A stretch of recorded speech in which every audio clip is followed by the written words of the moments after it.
أعوذ بالله من الشيطان الرجيم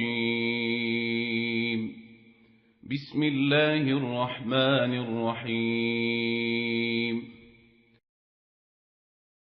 So this is the Quran itself. This is like an intro book. These are all free. We don't really push it on anybody, but whatever you want, take it. Do you know much about Islam or? A decent amount. Oh, okay, then you're well read about it. What do you know about Islam? I lived in the Middle East. Oh, okay, where'd you live? Israel. Israel. Okay. Oh, I mean, where in Israel? Tel Aviv or? Tel Aviv. West Bank. I've never been to Tel Aviv or West Bank. I've only been to Quds. Jerusalem. Yeah. So I haven't been. I don't know how the interaction with Muslims is in Tel Aviv. So I don't know how much you interact. Listen to what you hear. Right. It's all lies. Really? They have it great. Wow. You go. I lived there. Wow. You go Tel Aviv, Jerusalem. The Arabs have it amazing. Wow. The news, they lie to you. They make it sound like the Jews are oppressing. Right. Bullshit. Really, it's not. So I lived there. Right. You go to Tel Aviv. All over Israel, Arabs and Muslims share equal rights. With Jews. Nice. They even get some of the rights that Jews only get if they go to the army without going to the army. Wow. In some ways, they have it even So that's better. good, man. I'm glad you've lived there. So, I've lived so there. when I was in Jerusalem, what I saw. Like if you're Jewish, you could carry like weapons, but if you're like Arab, you couldn't. Nope. Is that? I saw it though. What happened? No. So those guys walking around with like the AK, I mean the Uzis and PA stuff. authority. They were what? PA authority. What is that? Palestinian authority. And they cooperate with the IDF. No, I'm talking about the people in Jerusalem, the Arabs that were living there. Even the PA authority, they're not PA authority. The Arabs that worked for the government, they couldn't carry guns, right? Because when we were going in and out of Quds, they couldn't. But like average. I can't challenge your personal experience. Okay. No, I mean I just want to know the laws. Like how does that work? There, they can, but they have to have licensure, just like everyone else. They don't differentiate between Jew or Muslim or non-Jew. Wow, that's amazing. It's a It's a real democratic society. Really? Yeah. Nice. I lived there for over a year. Nice. What were you doing there? Just working? Studying. I had family and going to school, and I actually had Palestinian friends. Nice. And they're great people. Really good. Well, don't listen to what you hear. I hate the news. Likes to rile people I feel up. you. The people get along on a daily basis. They're not fighting on a daily basis. That's not what it's like. So are you Jewish or Christian? I'm a Jew. Nice. My wife is Catholic. Okay. So are you Orthodox? Are you? No, I'm not very religious. I mean, I'm like non-practicing Orthodox, if that makes any sense. Yeah, I don't know much, so I like to ask and learn. So you believe in the Torah, obviously, right? In a cultural sense. Not in a religious sense? Not really. Okay. So you don't believe me, I'm not going to lie to you. I appreciate that. I wouldn't expect you to lie to me. Yeah. I'm not religious. Gotcha. In a cultural sense. So I mean, this is just for me to learn too. This is really beneficial because we don't get a lot of Jews come to the table. Usually get Christians and Catholics. Catholics, I kind of have understanding. So you do believe in God? Absolutely. Okay, cool. There is no question. Excellent. There is one God. Me too. All right, monotheism. We're on the same page so far.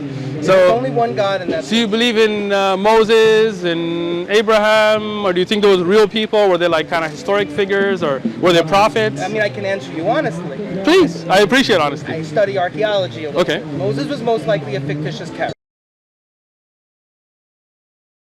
Moses was most likely a fictitious character. Gotcha. There's a lot of archaeological findings nowadays that really shows our understanding is not accurate. Gotcha. The first character that probably was really real was David. Okay, as a king in Israel. He was more like a chieftain. Gotcha, not a king. So you don't think he was a prophet though? Like you don't think he got a revelation from God and stuff like this? It's hard to know. I mean, I know Muslims believe in the Zabur. Well, we do, yeah. Which is the revelation that was given to David. You're on it. I like you. Go ahead. But there's no copy of it. Nobody has a copy of the Zabur. We Muslims don't believe there is a copy around. That is correct. Yeah. We do believe in the Quran, and there are copies, manuscripts of the Quran, right? There you go. So at least we were there, right? So we as Muslims believe in Ibrahim and Dawood and Suleiman and Musa, not from archaeological. I'm not an archaeologist, so we believe it because it's in the Quran, right? And we believe in the Quran because it was revealed to a man who couldn't read or write, right? Historians pretty much come to a consensus that he was illiterate. And for him to bring forth a literary work, and I'm sure you know a little bit Arabic because you lived there, or you I can read and write it a little bit. That's pretty good. That's better than most of the guys here. So You guys can't read and write Arabic? so some of us can, some of us cannot, right? Some of them are new Muslims, so they're just learning now. It's like Hebrew. Right. Because if you speak Hebrew, it's very similar. It's close, yeah. They're both Semitic languages, The right? difference is the Hebrew letters are not connected. Gotcha. Arabic letters connect. Nice. And that's something to learn. That's like Yeah. a little difficult. Yeah. But they're both Semitic languages, so I'm sure it's easy for Exactly.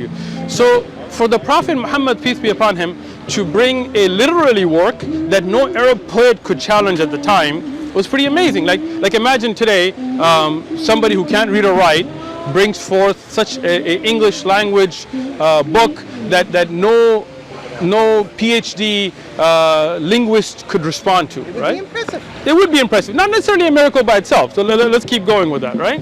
Then we have historic evidence, and since you are interested in history, I don't know if you read much about the moon splitting and the documentation of the eyewitness accounts and things. Have you? No, Okay, I don't know. check it out. I mean, I have a video on it. If you go to, we have a YouTube channel called One Message Foundation. Sure, You One can watch it. Message Foundation. Yeah, it's easy. Okay. Yeah, check it out. I mean, from an open mind, and I can tell you're both open-minded people. So when you look at Spanish. yeah, this is in Espanol. We don't have anything in Hebrew, but we'd like to, inshallah. Maybe you can help us translate some of this stuff. My Hebrew's not that good. Not that great? That's All right. really It's better than mine. Solid. That's hard. That's hard. We'll get some of those Muslims from Palestine to help us with the Hebrew then.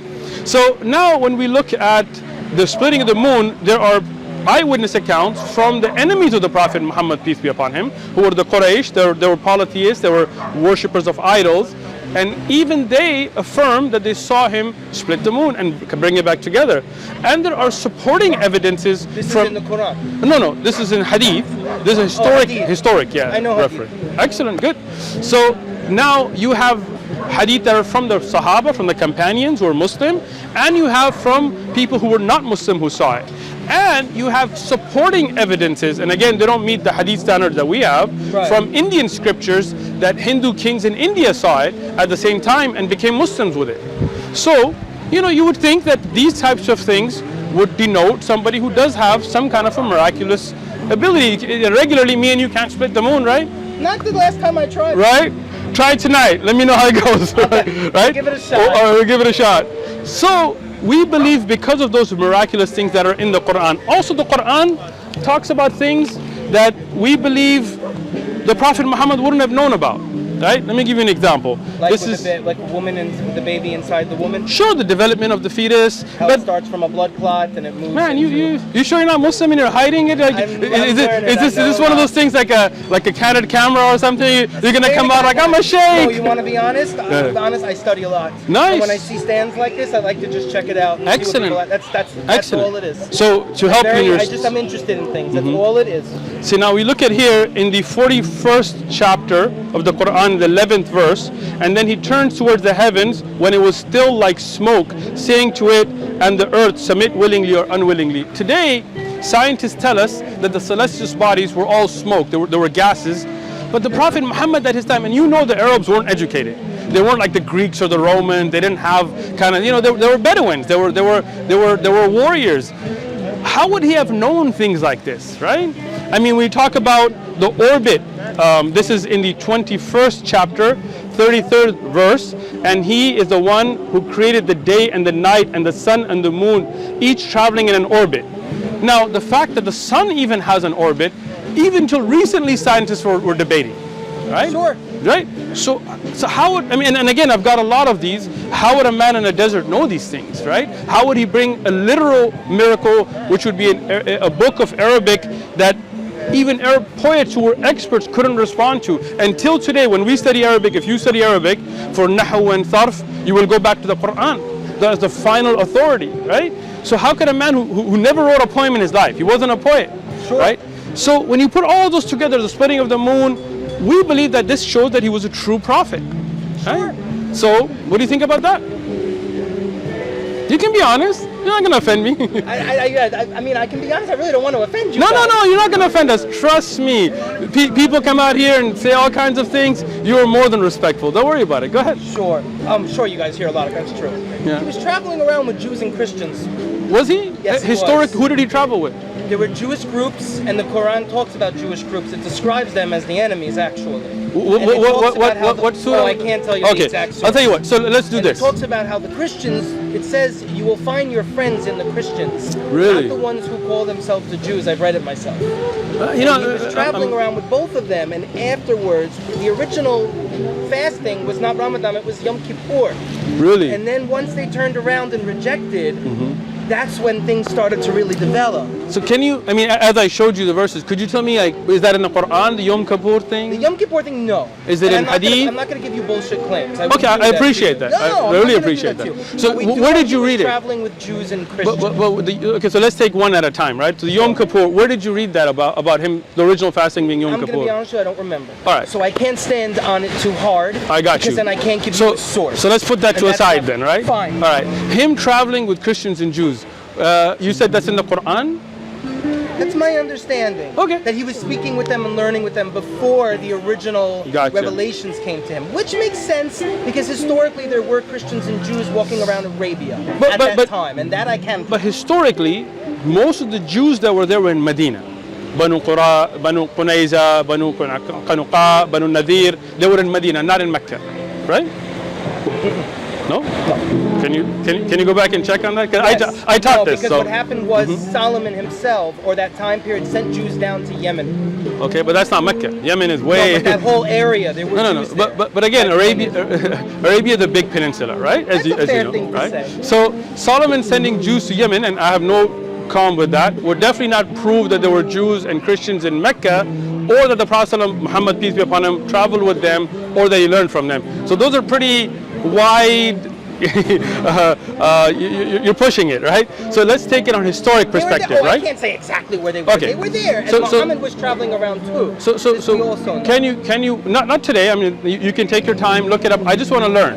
Can you go home and check where are the references that prove that the Prophet Muhammad? I'm sorry, one All right, second. we love the phones, man. You can Google everything, right? Anyway, of course I would. Okay, excellent. So take a look at your references. Come back.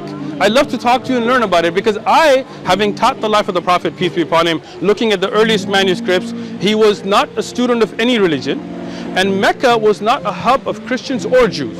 Medina was, right? Mecca was That almost. may be. No, I'll accept Sure. that. That could be. Mecca was mostly I'm not idol going to worshippers. argue that. Yeah, but no, it's not even an argument. Go home and look Debate, it up. whatever, Debate, discuss, whatever. learn. Yeah. So let's say you go home and you look up those references, and it turns out that he wasn't. But then we still have these kinds of miraculous things that happen. Would you say that's something that you should at least It look would raise into? my eyebrows. There you absolutely. go. Excellent, excellent. That's fine. So you have a Quran, I'm assuming? Yes. Excellent. You want another one? It's free. I have one. It's free. okay. There you go. How But can I you give have it up? one. It's I'm just, yeah. I mean, Excellent. It doesn't make. I'm just being honest. It doesn't make Look, a look. difference. I have one As long already. as you're gonna read it, I have no problem with giving it to you as a gift. Would you like one? She's my wife. I know. Mine okay. is hers. Hers is mine. All right, If cool. I have one, she has. Cool. one. Excellent. Well, now you have one.